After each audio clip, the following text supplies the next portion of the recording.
Habileté numéro 4. Effectuez un suivi auprès de vos prospects. Dans l'univers du marketing relationnel, on dit que la fortune réside dans le suivi. Je crois que c'est vrai, car la majorité des réseauteurs n'effectuent jamais de suivi, du moins les non-professionnels. Vous devez comprendre quelques concepts importants si vous voulez maîtriser cette habileté. Concept numéro 1. Effectuer un suivi, c'est faire ce que vous avez dit que vous feriez. Si vous avez dit à un prospect que vous l'appelleriez à un moment précis, alors faites-le. La profession du marketing relationnel est remplie de gens qui débordent d'enthousiasme au début et puis qui négligent leurs tâches. Gérez votre entreprise à l'aide d'un agenda traditionnel ou électronique. Soyez la personne qui fait ce qu'elle a dit qu'elle ferait. Les gens respecteront cela. Je vendais des biens immobiliers l'année qui a précédé mon engagement dans le marketing relationnel. Mon père et son associé étaient les propriétaires de l'agence. Un jour que je me trouvais au bureau, un homme affable appelé Chuck Aycock est entré. Il avait un rendez-vous avec mon père à 10 heures. Il était 9h55 et mon père n'était pas encore arrivé. J'ai accueilli Chuck et je lui ai dit que j'étais certain que mon père arriverait bientôt. À 10 heures pile, Chuck s'est levé et a dit « Il est 10 heures. Votre père n'est pas là. Demandez-lui de m'appeler s'il veut fixer un autre rendez-vous. » Je n'arrivais pas à y croire. Il avait pris la peine de venir au bureau uniquement pour repartir 30 secondes après l'heure fixée pour son rendez-vous. Je lui ai dit « Monsieur Aycock, je suis sûr qu'il sera là d'une minute à l'autre. Il n'est pas nécessaire de partir immédiatement. » C'est alors qu'il m'a dit quelque chose que je n'oublierai jamais. « Fiston, on est soit en avance, soit en retard. Il est en retard et mon temps est précieux. Demandez-lui de m'appeler s'il veut fixer un autre rendez-vous. » Et il est parti. Mon père est arrivé au bureau à 10h10, s'attendant à y trouver Chuck. Je lui ai raconté ce qui était arrivé, et il a été aussi étonné que moi. Mon père n'avait pas l'habitude d'être en retard. Ce matin-là, il avait flâné un peu. Il a fixé un autre rendez-vous, et j'ai remarqué au fil des ans que mon père arrivait toujours à l'avance lorsqu'il avait un rendez-vous avec M. Aycock. Quelle leçon pouvons-nous tirer de cette anecdote? En ce qui me concerne, j'ai appris que les gens respectent l'individu qui fait ce qu'il a dit qu'il ferait. Les gens respectent également l'individu qui accorde de l'importance à son propre temps. Si vous dites à un prospect que vous effectuerez un suivi à un moment précis, faites-le ou fixez un autre rendez-vous avant cette date. Concept numéro 2. Un entretien ne sert qu'à préparer le suivant. À mes débuts, je concluais chaque entretien en disant « Qu'en pensez-vous » Personne ne m'avait dit que c'était l'une des pires choses à faire. Je trouvais cela tout naturel et mes résultats étaient épouvantables. J'ai demandé de l'aide à l'un de mes premiers mentors et il m'a dit « Eric, un entretien ne sert qu'à préparer le suivant. » Cela m'a laissé stupéfait. Je croyais que la présentation avait pour but de faire signer un engagement au prospect. Il a continué en expliquant que si nous concluons un entretien en programmant le suivant, le prospect finira par bien comprendre l'occasion d'affaires que nous lui offrons et pourra prendre une décision en toute connaissance de cause. Mon but est donc passé de gagner mon prospect dès la première rencontre à plutôt garder le processus bien vivant en programmant le prochain entretien et le suivant, et puis encore le suivant, jusqu'à ce qu'il prenne une décision. Après avoir apporté ce petit ajustement, mes résultats se sont améliorés de façon spectaculaire. Nous avons parlé plus tôt de la façon d'inviter avec professionnalisme un prospect à examiner notre occasion d'affaires. À la fin de ce processus, nous avons franchi plusieurs étapes afin de programmer le prochain entretien, c'est-à-dire l'appel de suivi. Vous fixez ainsi votre prochain rendez-vous avec le prospect. Lorsque vous ferez cet appel, vous lui demanderez s'il a pris connaissance du matériel que vous lui avez donné. Il vous dira « Non, je ne l'ai pas fait » ou il vous dira « Oui, je l'ai fait ». Voyons maintenant comment vous programmerez le prochain entretien dans les deux cas. S'il a dit non, qu'il n'a pas eu le temps d'évaluer le matériel, il est important que vous ne manifestiez pas votre mécontentement même s'il vous avait donné sa parole. C'est curieux, mais beaucoup de gens s'en prennent carrément à leur prospect en disant « Je croyais que vous aviez dit que vous le feriez sans faute. » De toute évidence, cela ne les aide pas à établir cette belle relation qu'ils souhaitent. La meilleure façon de réagir est la suivante. Ce n'est pas grave. Je comprends que la vie est parfois un véritable tourbillon. Quand pensez-vous pouvoir l'examiner sans faute, sans faute? Vous pensez peut-être qu'il est un peu exagéré de dire sans faute, sans faute. Mais cela fait des décennies que j'utilise ces mots dans de telles situations, et je le fais parce que c'est efficace. Dans tous les cas, employez les mots que vous voulez pour programmer le prochain entretien et franchissez les mêmes étapes afin d'obtenir son engagement.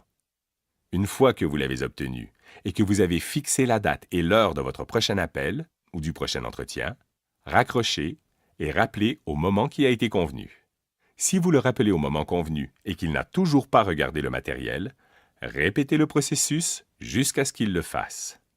Rappelez-vous que c'est lui qui a fixé le rendez-vous et que vous êtes le professionnel qui effectue le suivi comme vous avez dit que vous le feriez.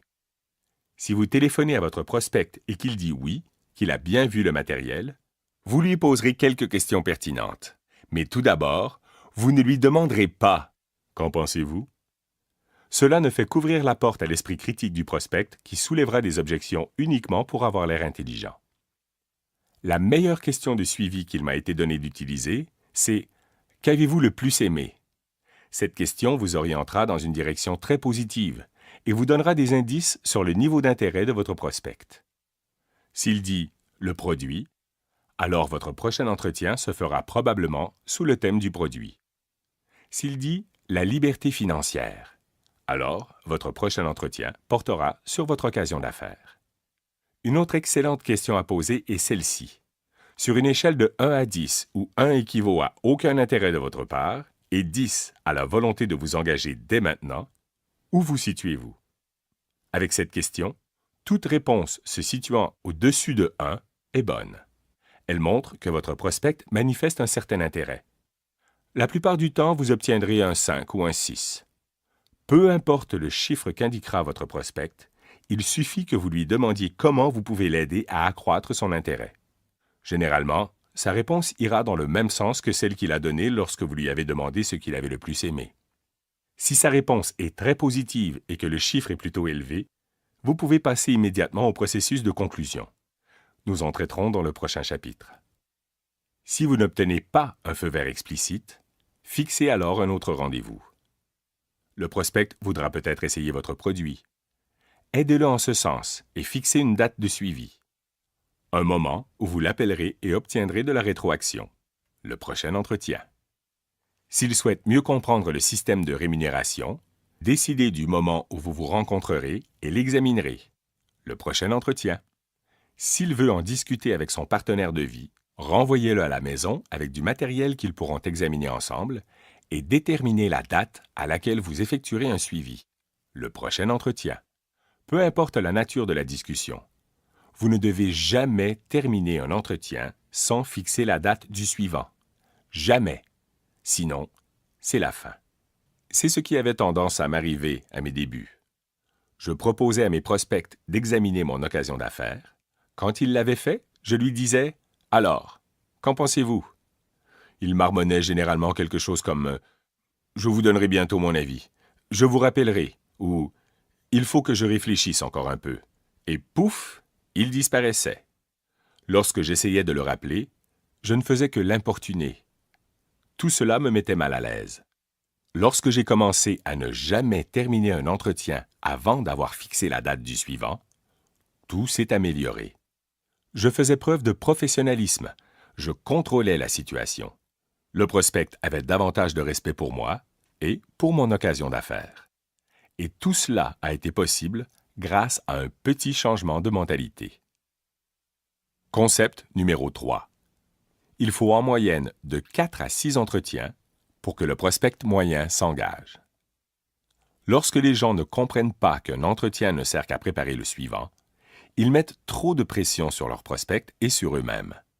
Dans la culture du marketing relationnel, qui est caractérisée par « certains s'engageront, d'autres pas, et alors, au suivant », les gens insistent auprès d'un individu une fois, et s'il ne devient pas membre de leur organisation, ils passent au suivant et n'effectuent jamais de suivi. Dans de nombreux cas, ils vont encore un peu plus loin en brisant leur relation avec le prospect à cause de leur attitude. Les professionnels comprennent qu'il faut en moyenne de 4 à 6 entretiens avant qu'un prospect s'engage. Leur but est l'éducation et la compréhension. Il est difficile de bien renseigner quelqu'un lors d'un unique entretien. Ils guident donc leur prospect d'un entretien à l'autre, sachant que l'information finira par être assimilée. Et tout au long de ce processus, ils nouent des liens plus étroits avec eux. Ils renforcent leur amitié. Cela contribue à développer une relation de confiance, et les gens aiment travailler avec des gens qu'ils apprécient. Ce nombre de 4 à 6 entretiens est une moyenne, ce qui signifie que pour toute personne qui s'engage après le premier entretien, il y en a une autre qui le fera après plus de 10. On ne peut rien prévoir. Certains des meilleurs réseauteurs ont attendu des années avant de finalement prendre la décision de profiter de l'occasion d'affaires qui leur avait été offerte. Gardez bien vivant votre désir de recruter, mais soyez patient. Concept numéro 4. Concentrer les entretiens pour de meilleurs résultats. Les poseurs abandonnent après le premier entretien. Les amateurs ont plusieurs entretiens avec un prospect, des entretiens qui s'échelonnent sur une longue période de temps. Les professionnels condensent ces entretiens sur une période la plus courte possible. Les gens sont occupés. Ils sont constamment distraits par leur vie. Lorsque vous les abordez afin qu'ils découvrent quelque chose de nouveau, il est important de maintenir leur intérêt bien vivant. La meilleure façon d'y arriver consiste à espacer le moins possible les entretiens. Si vous procédez lentement, vous commencerez sans doute par demander à votre prospect de visionner une vidéo, et puis, quelques semaines plus tard, vous lui demanderez de participer à une conférence à titre d'auditeur. Et puis, un mois plus tard, vous l'inviterez à participer à un séminaire en ligne. Et, un autre mois plus tard, vous l'inviterez à participer à une conférence téléphonique à 3 avec un autre distributeur et vous. Ce lent processus est difficile, car entre chaque entretien, le prospect a tendance à se laisser distraire par la vie. C'est comme si vous repartiez de zéro chaque fois. Par contre, si vous lui demandez de visionner une vidéo et puis de participer à une conférence téléphonique à titre d'auditeur, d'essayer le produit, de participer à un séminaire en ligne et ensuite à une conférence téléphonique à 3, et puis le rencontrer en personne, ou toute combinaison d'entretiens que privilégie votre entreprise, et que vous faites tout cela en l'espace d'une semaine, vous donnez à votre prospect l'occasion de bien réfléchir à la façon dont votre offre pourrait changer sa vie. Les questions et les objections. À chaque étape du processus de recrutement, vous devrez faire face à des questions et à des objections. C'est naturel. Souvent, votre prospect en soulèvera uniquement pour avoir l'air intelligent. Il ne veut pas paraître trop malléable et il fera des objections pour se sentir mieux. Votre réaction est extrêmement importante. Si vous adoptez une attitude défensive, vous sèmerez le doute dans l'esprit de votre prospect. Si vous passez à l'offensive, vous le ferez fuir. Rappelez-vous que notre but est l'éducation et la compréhension. Il ne s'agit pas de remporter un débat. Notre tâche est d'aider les aveugles à voir. Lorsqu'un prospect pose une question négative ou soulève une objection, il ne fait que vous aider à identifier l'une de ses inquiétudes. Il est important que vous connaissiez ces inquiétudes de manière à aider votre prospect à les éliminer. Je vais maintenant vous proposer des tactiques précises pour vous aider à réfuter les objections, mais je veux avant tout que vous mémorisiez les concepts et passiez davantage de temps à focaliser sur eux.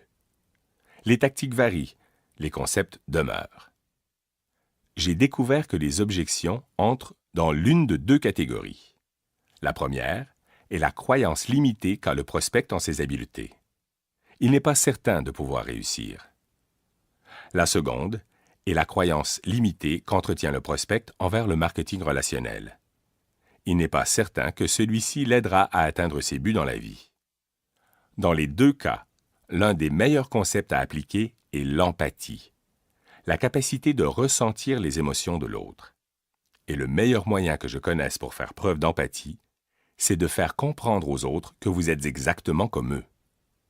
Vous avez eu les mêmes doutes, les mêmes questions, les mêmes craintes, et vous les avez surmontées. Croyez-le ou non, plus que toute autre chose, c'est votre histoire et celle d'autres personnes qui vous aidera à réfuter les objections. Il y a une vieille tactique qui s'appelle santé, ressenti, découvert. Elle fonctionne avec le concept de l'empathie. Lorsqu'un prospect soulève une objection, vous dites « Je sais comment vous vous sentez. J'ai ressenti la même chose, mais voici ce que j'ai découvert. » Vous pouvez utiliser littéralement cette formulation. Elle est très efficace.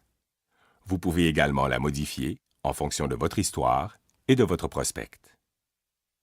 Lorsque votre prospect a une croyance limitée en ses habiletés. Dans cette catégorie, les objections courantes sont « Je n'ai pas cet argent. Je n'ai pas le temps. Ce n'est pas mon truc. Je ne suis pas un vendeur. Je ne connais personne. » Ou « Je suis trop vieux, trop jeune.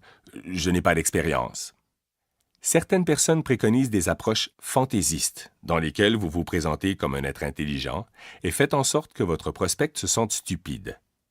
Vous n'avez pas cet argent? Recevez-vous une facture d'électricité? Avez-vous un portable? Allez-vous parfois manger au restaurant? Vous avez beaucoup d'argent. Allez, réveillez-vous. Ou, vous n'avez pas le temps. Justement, combien de temps voulez-vous que cette réalité fasse partie de votre vie? Vous devez changer si vous voulez que votre vie change. Que ressentez-vous lorsque vous lisez ceci? Comment vous sentiriez-vous si quelqu'un vous disait cela? Plutôt mal, n'est-ce pas? Une meilleure approche consiste à se mettre à la place de votre prospect et à lui raconter votre histoire. Lorsque quelqu'un me dit « Je n'ai pas d'argent en ce moment », je réponds « J'avais le même problème. Je n'avais pas assez d'argent pour payer mes factures, à plus forte raison pour créer une nouvelle entreprise. Mais après avoir bien réfléchi, j'ai réalisé que si je n'avais pas assez d'argent pour payer mes factures maintenant, comment en aurais-je plus tard? J'en avais marre de tirer le diable par la queue. J'en avais assez de toujours me débattre. Je voulais mieux profiter de la vie. Savez-vous ce que j'ai fait? J'ai trouvé un moyen de le faire, et c'est la meilleure décision que j'ai prise de toute ma vie. Permettez-moi de vous poser une question. Si vous aviez le sentiment qu'il s'agit là pour vous d'une occasion de prendre le contrôle de votre avenir financier, croyez-vous que vous pourriez trouver un moyen d'en profiter? 9 fois sur 10, votre prospect répondra par l'affirmative. Encore une fois, oubliez la formulation exacte et focalisez sur le concept. J'ai dit à mes prospects que j'étais exactement comme eux, que j'avais soulevé les mêmes objections. Je leur ai parlé de mes inquiétudes et je leur ai fait part de la solution que j'avais trouvée. Et c'est ainsi que nous avons tissé des liens. C'est ainsi que nous avons établi la communication. Nous étions dans le même bateau et nous partagions les mêmes espoirs et les mêmes rêves. Et si je n'avais pas d'histoire personnelle qui pouvait se comparer à la leur, je leur racontais celle de quelqu'un d'autre. Au sein de votre entreprise, il y a une multitude d'histoires qui peuvent se prêter à pratiquement n'importe quelle situation. Donc, lorsqu'un prospect soulève une objection, vous pouvez dire « Je vous comprends. J'ai un ami qui avait le même problème.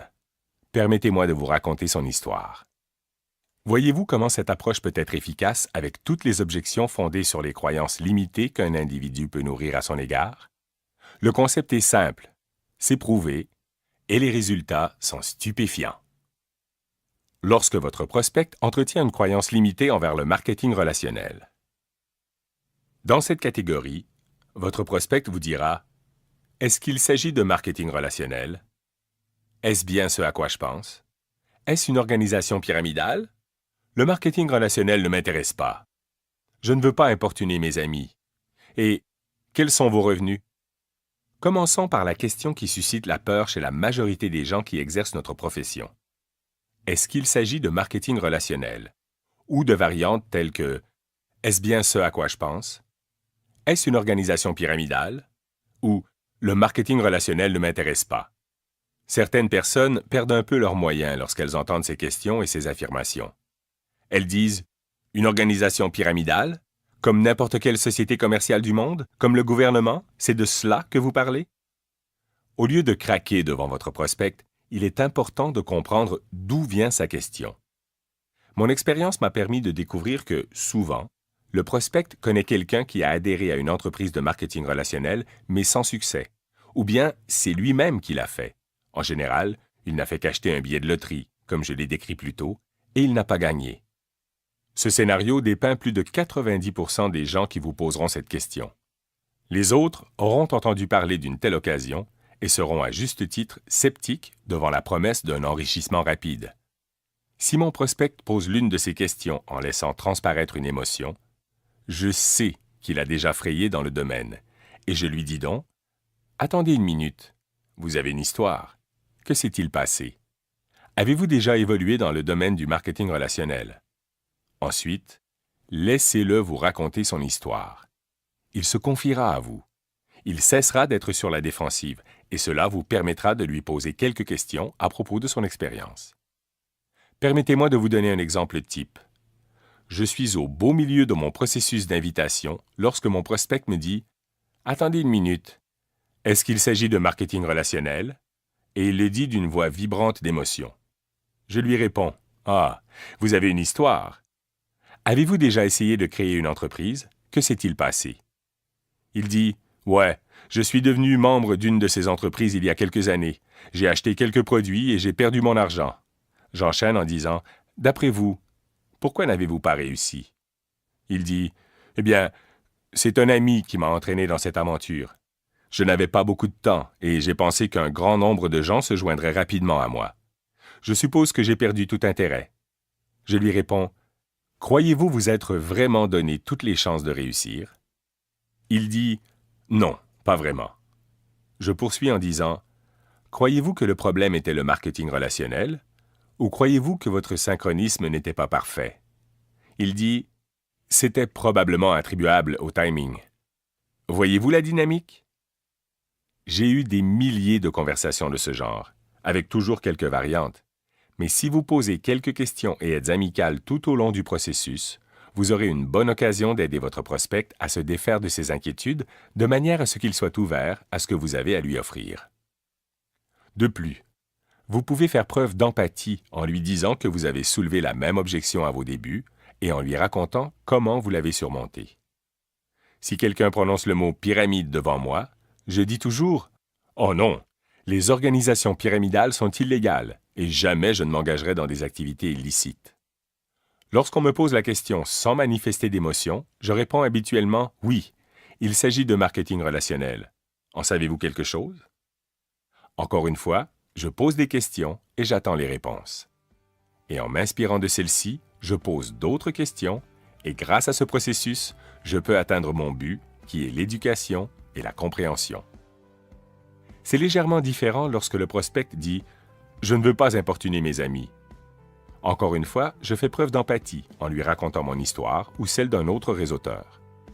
Je lui pose ensuite des questions telles que « Qu'est-ce qui vous fait penser que vous importuneriez vos amis? » Ou « Si vous croyez vraiment en votre produit, ne voudriez-vous pas que vos amis le connaissent? » Et si je vous montrais comment faire connaître ce produit à vos amis sans que cela ait l'air d'une présentation de vente? Est-ce que cela vous aiderait? La dernière question dans cette catégorie est « Combien d'argent gagnez-vous? » C'est une excellente question si vous avez déjà des revenus. Sinon, votre réponse dépendra de la durée de votre engagement. Si vous êtes un nouveau venu dans le domaine du marketing relationnel, vous pouvez répondre que vous venez tout juste de commencer. Si vous y évoluez depuis un certain temps déjà, mais que vous ne gagnez pas encore beaucoup d'argent, vous pouvez dire que c'est pour vous un travail à temps partiel et que vous envisagez votre avenir avec beaucoup d'optimisme. Vous pouvez également dire que vous êtes enthousiaste à propos de votre avenir dans cette entreprise parce que vous savez que les choses n'auraient pas changé pour vous si vous n'aviez pas pris les mesures nécessaires. Une autre façon de répondre consiste à raconter votre histoire et celle de personnes que vous connaissez qui gagnent beaucoup d'argent. Vous pouvez même suggérer à votre prospect de téléphoner à ces personnes de manière à ce qu'ils deviennent plus à l'aise avec l'occasion d'affaires que vous lui offrez. Tout cela exige de la pratique. Mais si vous comprenez bien les concepts, vous verrez que tout devient facile. Et ce qui peut également vous encourager, c'est que vous n'aurez que cette poignée d'objections à réfuter tout au long de votre carrière. Il n'y a rien de nouveau ici. Il n'y a pratiquement pas d'autres questions que celles dont j'ai dressé la liste dans ce chapitre. Rappelez-vous que votre but est l'éducation et la compréhension. C'est un élément du processus qui fait que ce but devient réalité.